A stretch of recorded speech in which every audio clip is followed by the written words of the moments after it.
Okay, now that you have clicked on this video, I suppose that you are here to understand about the second week of development, how the embryo develops in second week. So watch till the end of the video. I guarantee you that you'll understand each and every concept all the events that occur during this week. Okay, let's without wasting time, let's get into the video. Now, second week of development. Now, before getting into this video, you need to be aware of the first week of development, because without knowing the first week of development, if you get into second week, you'll be confused and you'll get a lot of doubts. You'll be confused about the terms that are used in this week, uh, that are used in this video, because a lot of terms needs basics to understand.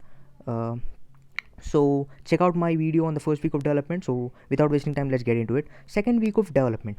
Now, first thing, important thing is that the time period.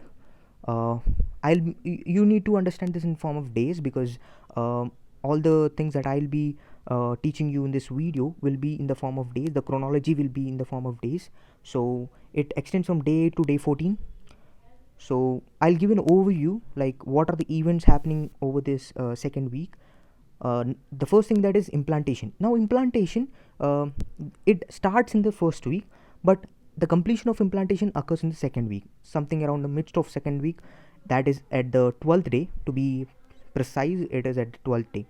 Now, there is not much about implantation. It is very simple to understand implantation process. It is like a separate video could be made on that. So I'll not be teaching about implantation a lot. Just have an idea that implantation is completed in the second week.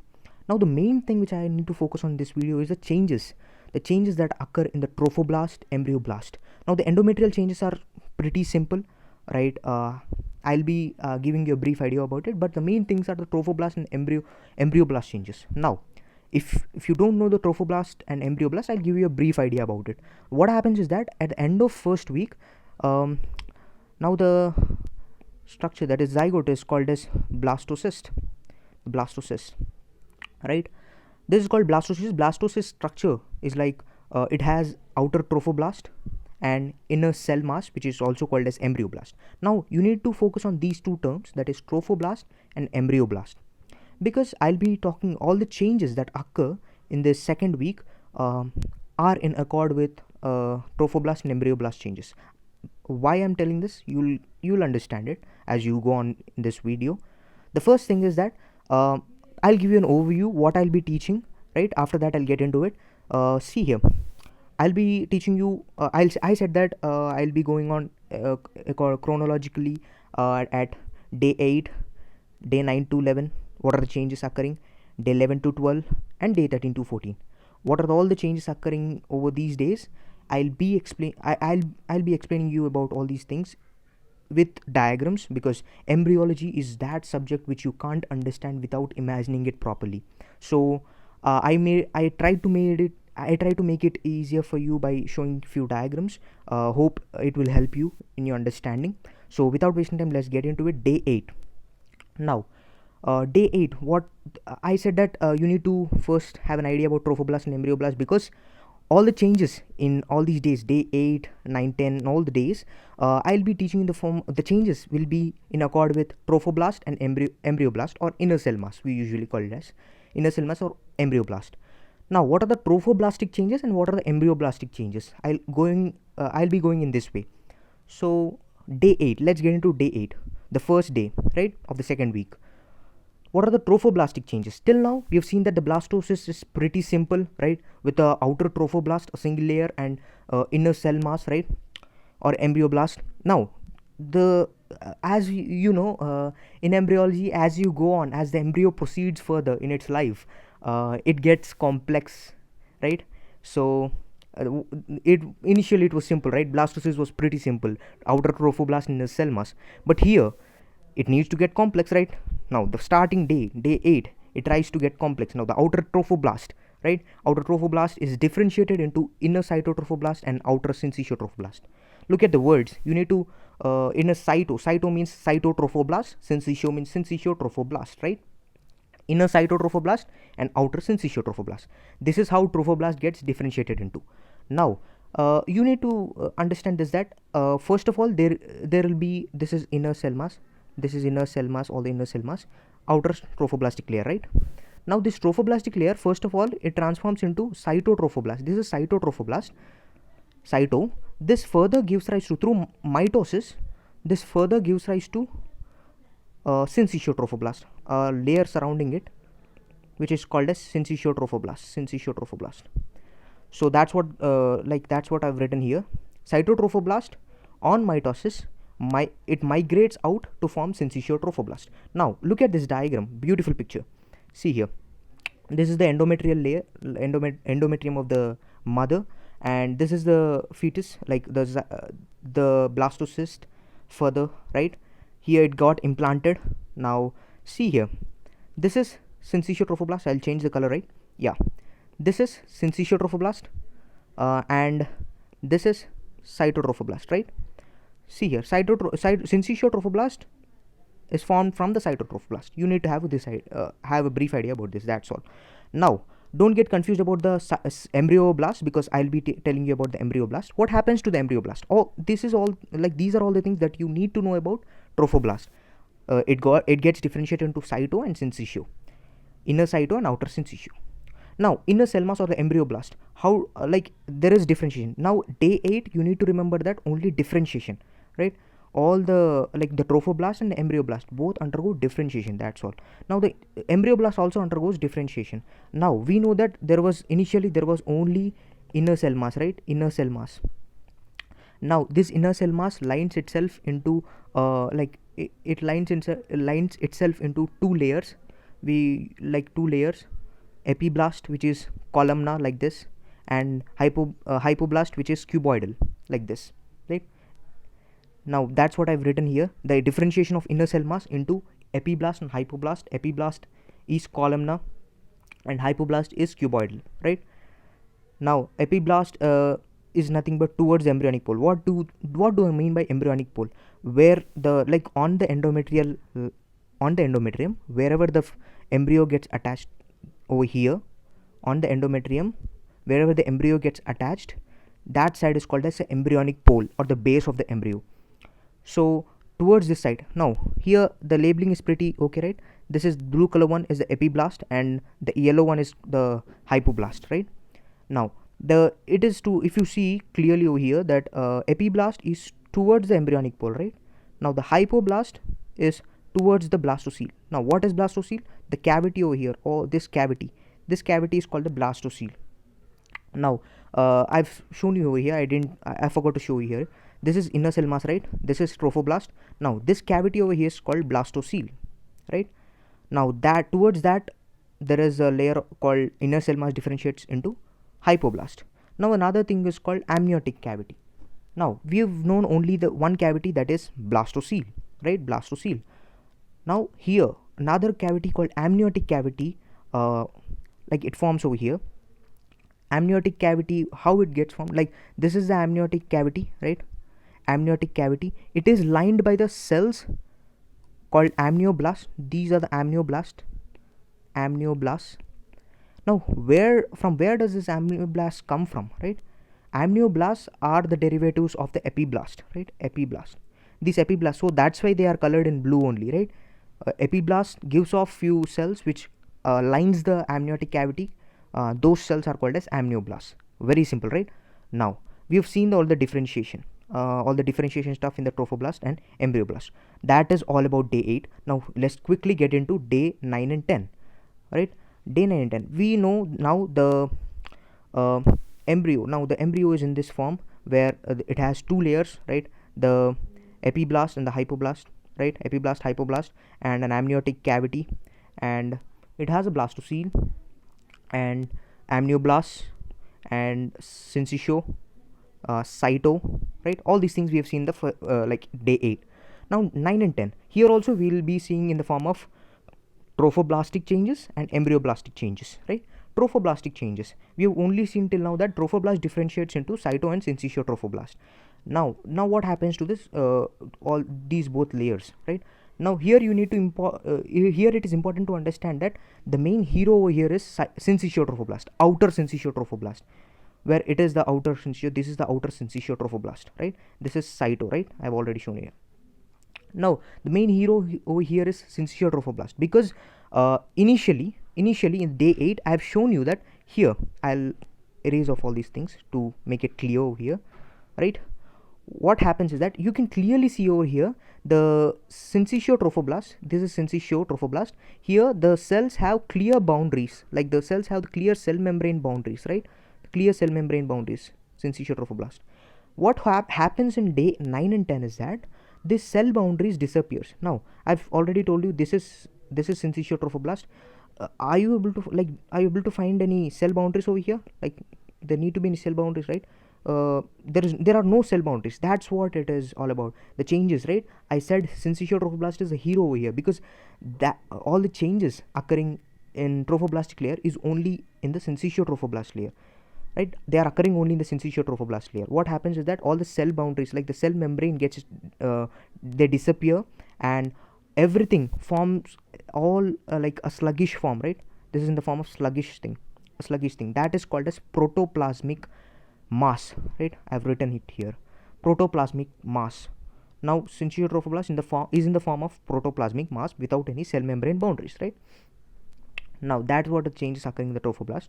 Now there is another change also occurring. I have said it is a hero, right? Syncytial trophoblast is the hero. So there are two changes occurring. One is a protoplasmic mass, and another is lacunar spaces. What is lacuna? Means a space, right? Lacuna means an empty space. Those lacuna like spaces appear in the syncytial trophoblast, right? Just remember it here, because further when we proceed, these spaces hold some importance. That's why I'm explaining it over here. I'll be explaining briefly about it further. Just remember it, lacunar spaces in the syncytial trophoblast. Now let's get into the embryoblast changes, right? Embryoblast, what are the changes? We know that initially there was an epiblast, right? Hypoblast, right? Epiblast was columnar and hypoblast was cuboidal.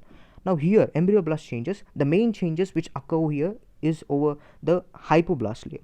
Because what happens to the hypoblast, if you see clearly over here, this is hypoblast, right? This is hypoblast.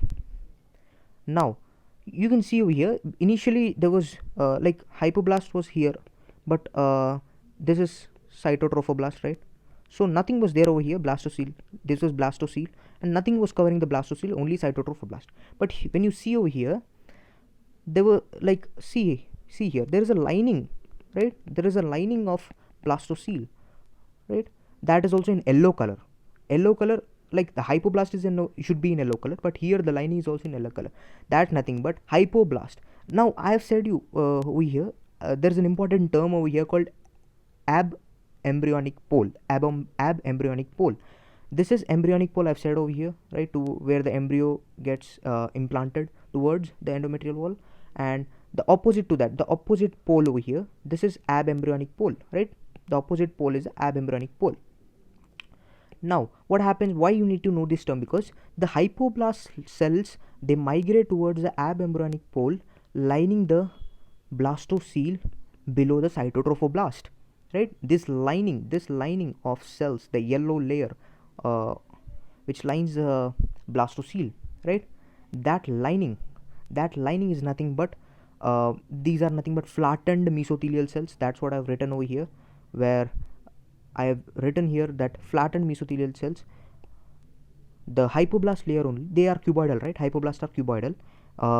They migrate towards the abembryonic pole and form flattened mesothelial cells, and they line the blastocele, right? They line the blastocele, and that is called as Hughes membrane. Remember it, the name is important, Hughes membrane, or there is another name for it. It is also called as exocoelomic membrane, right? Exocoelomic membrane or Hughes membrane. Flattened mesothelial cells, which are a derivative of hypoblast cells.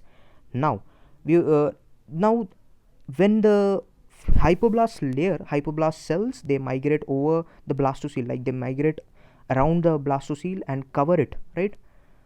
Now the blastocele, which is covered by the flattened mesothelial cells of hypoblast, is called as primary yolk sac, right? Now it is called as primary yolk sac when it is lined by the Hughes membrane, right? Clear? Very much easy.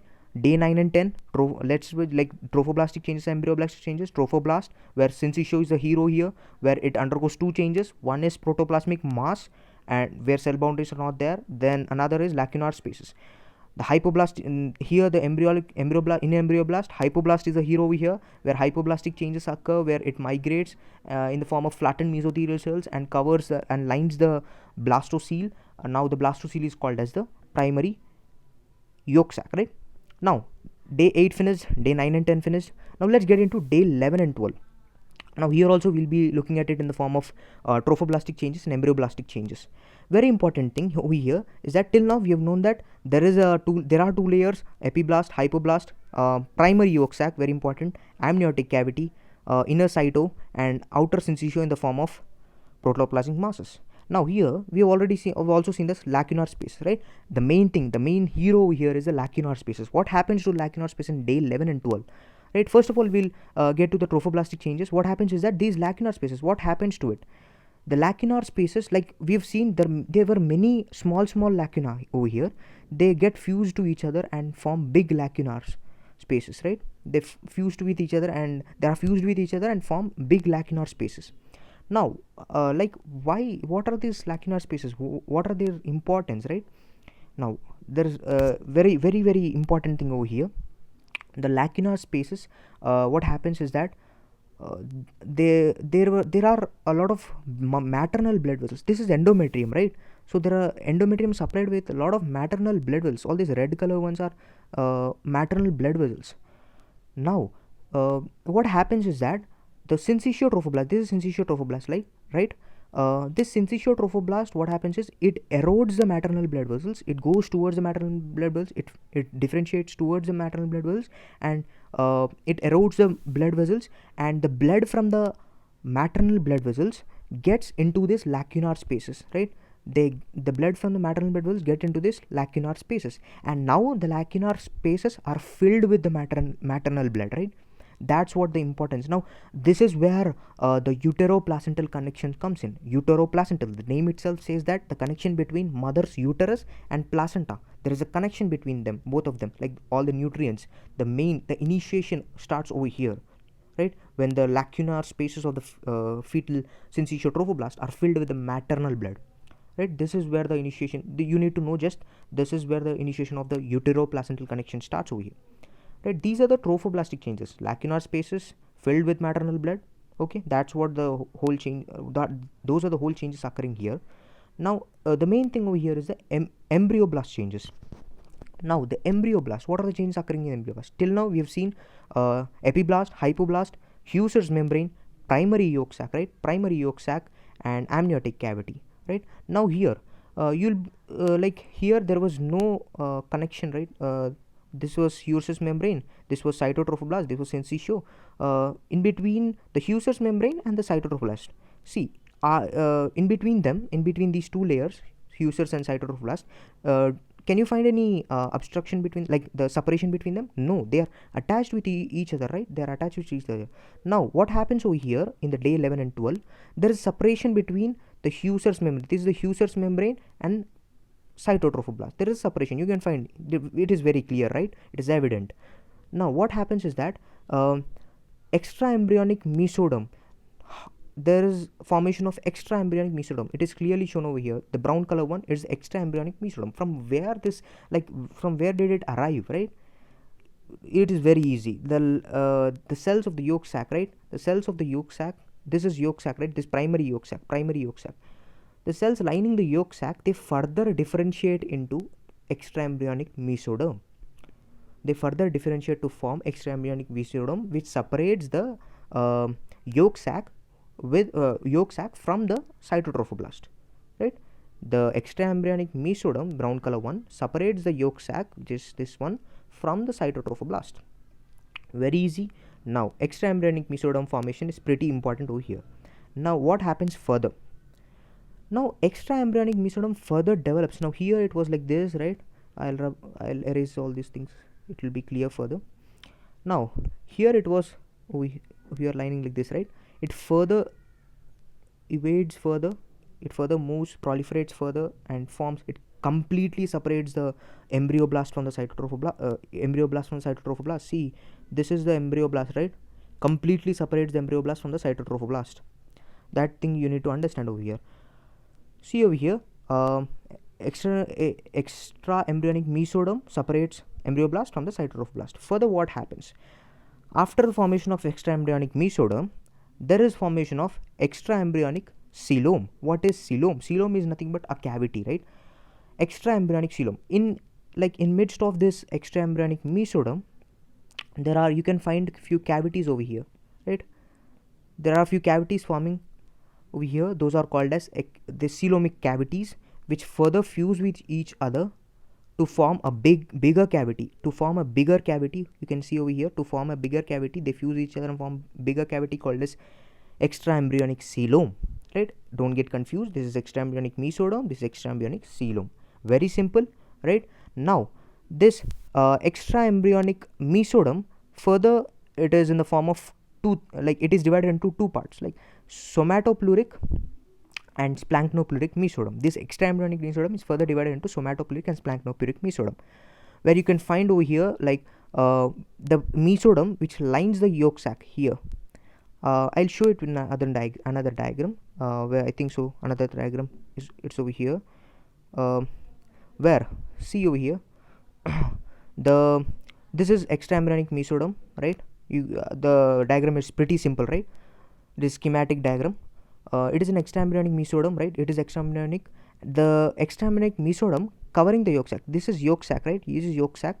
The extra embryonic mesoderm covering the yolk sac is called as the somatopleuric mesoderm.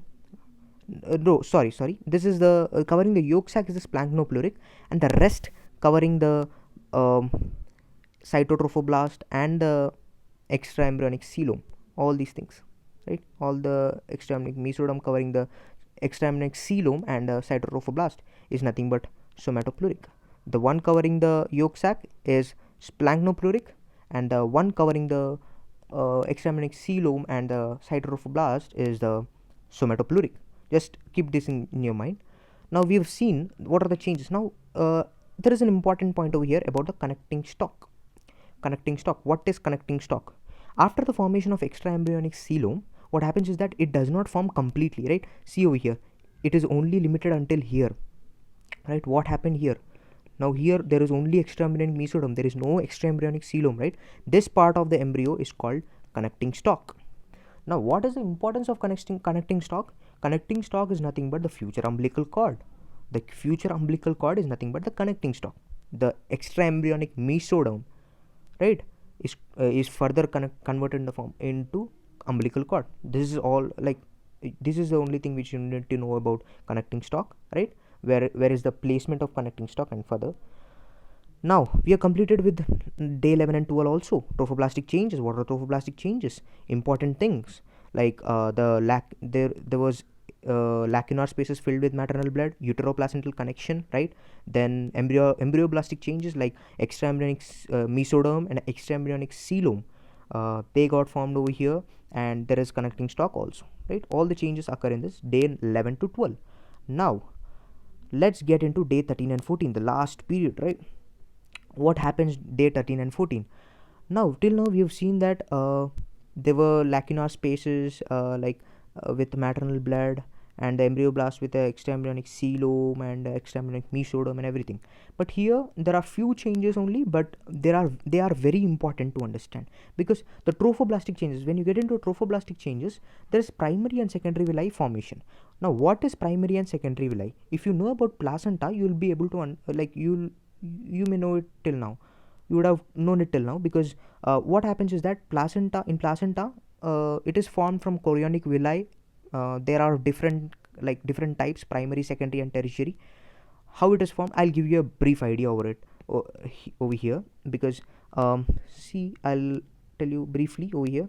This is embryoblast, this is extra embryonic mesoderm and extra embryonic coelom, right? Coelom. Now this is a layer called trophoblastic layer. Which one? Cytotrophoblast, right? Inner cytotrophoblast. And this diffused one is nothing but syncytial, right? Pretty easy, right? Now what happens is that this cytotrophoblast cells further proliferate into the syncytiotrophoblast layer, right? Ignore my diagram, it is pretty much messy over here.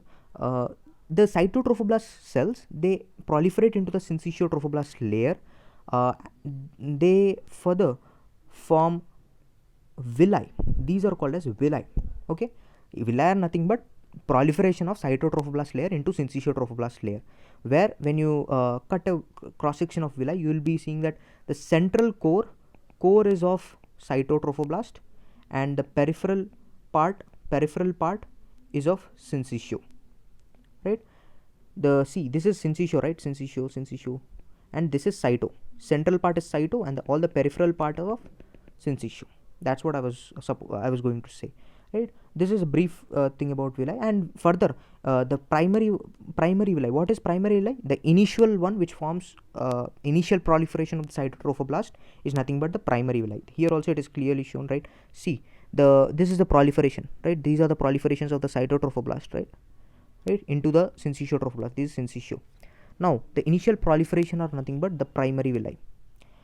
Now they further, if you see over here, the extraembryonic mesoderm, this is the extraembryonic mesoderm, right? Extraembryonic mesoderm, this further evades into this cytotrophoblast layer like this. The extraembryonic mesoderm gets into the tries to push over this cytotrophoblast layer and forms this type of villi. Now this villi with the core is formed by the extraembryonic mesoderm and cytotrophoblast, and the periphery by the syncytiotrophoblast. Now this type of villi is called secondary villi. And tertiary villi is further there is tertiary villi also that you will come to know about in placenta, how the placenta develops. There is another video for it also. So the main thing you need to understand over here is that trophoblastic changes are nothing but the development, the formation of primary and secondary villi initiates in this second week, that is over 13th and 14th day. Now the embryoblastic changes. What are the embryoblastic changes happening over here? The embryoblastic changes are pretty simple over here. There is no differentiation or some kind of thing over here, but the important that you need to know is that we have seen that the extraembryonic coelom has separated the embryoblast from the cytotrophoblast, right? Now the thing that happens over here is that extraembryonic coelom also does another thing. Not only separating the embryoblast from the cytotrophoblast, it does another thing. What happens is that the yolk sac, we know that initially we were calling the yolk sac as primary yolk sac, right? Now what happens is that from the primary yolk sac, due to the formation of extraembryonic coelom, it pinches off a part of it. Like for suppose if this is the primary yolk sac, due to the formation of the extraembryonic coelom, it pinches a part of it, right? It pinches out a part of it, and this part is separate, and now this small part is separate. Now here comes this diagram. I'll erase this, it will be clear, I think so. Here look at this ones. This is one part, pinched out part. This is one part, and this is the another small part, pinched out part. Now small one which is pinched out is called as the exocoelomic cyst, and the rest of the other part is called as secondary yolk sac. Initially we were calling it as primary yolk sac. After the pinching of the primary yolk sac due to the formation of extraembryonic coelom, it is now it is called as a secondary yolk sac. That's what I have written over here. Primary yolk sac which is converted into secondary yolk sac after pinching out of exocoelomic cyst, right? Now here you can clearly see further the exocoelomic cyst gets degraded further. Now the embryoblast, further there is another change that after the formation of secondary yolk sac, the whole embryoblast decreases in size, right? It decreases in size due to increased size of the extraembryonic coelom. So it reduces in size. That's what all the changes. Now till now we have seen these are all the changes, actually the main changes, the trophoblastic and the embryoblastic changes that you need to know, right? You must know all these changes, because these are the changes that are important to be noticed over here. Day 8 to day 14, I've explained you everything with diagrams. Now there are few terms that you need to know over here, that those are the precaudal plate. One is the precaudal plate. What is precaudal plate? Initially I've already told you that there are two layers. This is epiblast and this is hypoblast, right? This is amniotic cavity, this is yolk sac. Now towards the cranial end, this yellow color one is hypoblastic layer, right? Hypoblastic layer. Now towards the cranial end, the hypoblastic layer differentiates. Usually I have said that hypoblast layer are cuboidal. Now at the cranial end, the hypoblast layer transforms into columnar. You can clearly observe here they are columnar. I have zoomed out, like see the zoomed out version, zoomed in version. These are columnar, right? This occurs at the cranial end. Cranial end. Now why this differentiated cells are called as precaudal plate. They form a depressed area over at the cranial end, that is called as precaudal plate. Now why this is important, why you need to know precaudal plate? Because there is some significance related to precaudal plate, where precaudal plate is a first site of differentiation. It is the first site of differentiation, like the differentiation of cuboidal into columnar. And the second thing is it, like I've already said it, it occurs at the cranial end, right? It occurs at the cranial end. So it determines the cephalocaudal axis, and it is a important organizer of head. Like you can identify the head by seeing the pointing out the precaudal plate, right? It is very important to understand this which side it is, cranial or caudal side. That's all about the precaudal plate and its importance. And there is another thing over here, chorion and amnion. What are chorion and amnion? These terms are very much important, and I'll erase all these things because here you can understand clearly. Where chorion and amnion, they are two different things, right? Now here it is clearly marked out over here, that is amnion. Amnion includes, if you see over here, amnion includes the extraembryonic mesoderm. This is this layer, extraembryonic mesoderm, and the embryo and the amniotic cells, right? The amniotic cells, the amnioblast, right? Amnioblast. It includes the amniotic cells and the extraembryonic mesoderm, right? Now the chorion, what does it include? Chorion includes cytotrophoblast layer and extraembryonic mesoderm. Cytotrophoblast layer and extraembryonic mesoderm. Like these are the cells that come under chorion, right? It is important. You will understand it better when you understand placenta, because placenta it is explained.